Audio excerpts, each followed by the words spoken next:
যে ব্যক্তি দাড়ি কাটে নিয়মিত, আমার কাছে মনে হয় সে আল্লাহর সাথে বিদ্রোহ করে এবং আল্লাহকে বলে ডাইরেক্ট যে খোদা আপনি দিবেন আমি কাটব, আপনি দিবেন আমি কাটব, আপনি দিবেন আমি কাটব, আমি বেড়া হইলে আপনি খোদারে দেখায় দিব, আপনি দিতেন পারেন কতক্ষণ আমি কাটতে পারি।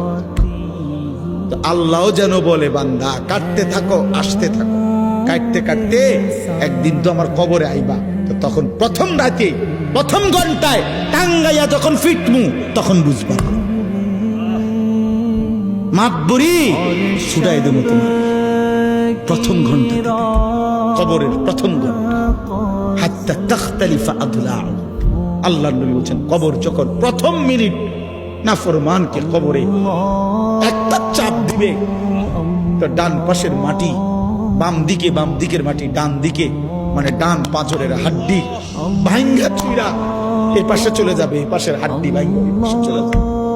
এক মিনিটে নাফরমান সোজা চুরচুর হয়ে যায়। অহংকার করো, মাতবরি দেখাইও না, সবাই রে বললাম কেউ বড়াই করেন। যে নারী বেপর্দা তারে বইলেন তোমার এই রূপ যৌবন পোকা মাকড়ের ঘরে চলে যাবে, কবরে।